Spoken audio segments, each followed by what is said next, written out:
Hi, my name is Drew Gray and I'm the Head of Humanities at the University of Northampton. This means I run the English and History departments at my university. But I'm also a lecturer in history, the history of crime in fact. And my second subject at school, and probably my biggest love at school, was English literature. So this makes me ideally suited to talk to you about studying humanities at university, so the subjects of English and history. And if you're thinking of studying for a degree in English or history, or a joint honours degree that combines the two or links to another subject, such as English and drama, history and psychology, or English or history with education, then you're in very good company. There are lots of courses up and down the country where you can study this, and both English and history are in the top 10 A-level subjects that applicants to university have studied. And that's no surprise, really. By studying either English or history, you're equipping yourself with such an armoury of skills that this makes you a very attractive candidate for many different university courses. In this short webcast, I'd like to take some of your time to tell you what you can expect if you study English or history at university, and how it might be different from what you do at college or school. I'd also like to tell you why you might like to study for a humanities degree, and look at some of the benefits it will bring you and the people you care about. Choosing what to study at university is difficult, and I expect you feel under a lot of pressure to get it right. It's hard to make decisions now, when you're perhaps 17 or 18, that can affect your life much later on. You'll have advice, of course, from your teachers, from your friends, and of course, from your parents and your family. But ultimately, it's you that's going to be doing the studying at university, not them. So when you choose, you should always think about what it is you want to study. What gets you excited? What will get you up for a 9 o'clock lecture on a frosty winter morning? A degree in an English university usually takes 3 years, 4 in Scotland. So you need to be committed, which means, again, studying something you actually enjoy. Which is why I think English and history are ideal subjects to take at university.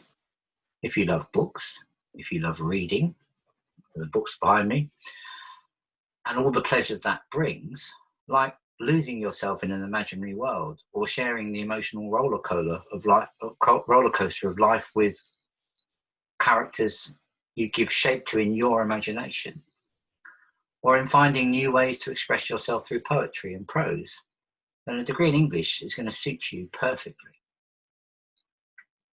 Perhaps you have a love of history. You enjoy all those debates about the past, about the origins and consequences of war, about the struggles of others to win their rights and freedoms, or discovering how people like you and me lived hundreds of years ago. History, like English, is full of stories. It allows you to imagine, to empathise, to understand the past, and of course, to help you make sense of the present, which is also something that English does very well. And we live in a challenging world, one that's changing every day. Studying subjects in the humanities can help you understand the world around you and help shape it for the future.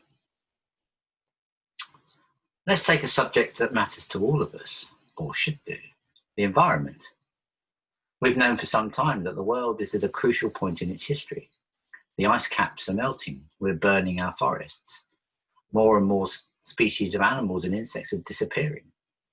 It's taken a young woman, someone of your age, Greta Thunberg, to inspire a new generation to take action. So what has this got to do with English or history, you might ask? Well, everything. History can help us understand how this came about. Just think of the Industrial Revolution and how it might be avoided. How power and money and the exploitation of resources is bound up with nationalism and imperialism. English reveals the voices of resistance, the writers, the poets that cherish the world around us and help inspire others to challenge their governments and businesses to do better. Both subjects help us get a deeper understanding of how we relate to the world around us, and that gives us all better arguments to debate with.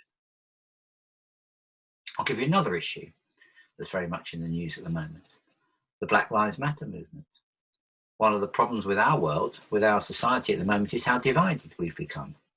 Popular politics, aided unfortunately by social media, helps in this because it tends to drive us into one camp or the other.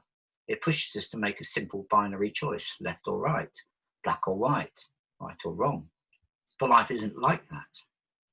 You'll all have friends and family that you agree with some of the time and disagree with on other things.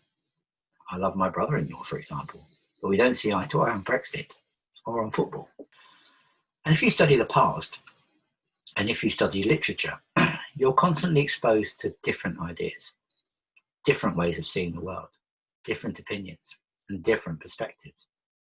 If you can enter the head of a writer like Aldous Huxley as he imagines a strange future, or Maya Angelou as she faces up to the prejudices she experienced as a young girl and overcame, then you empathize with people that look different to you. The historian that studies early modern England with its fear of witches and its faith in God to heal the sick can easily begin to understand how different cultures today can exist in the same world despite their differences.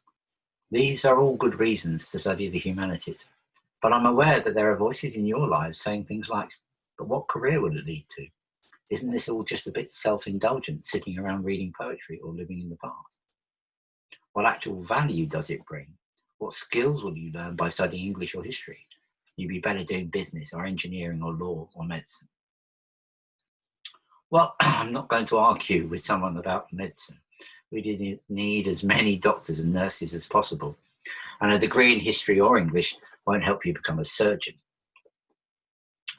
It might help you understand how people have become surgeons and how they feel about that, but it won't actually help you get a job.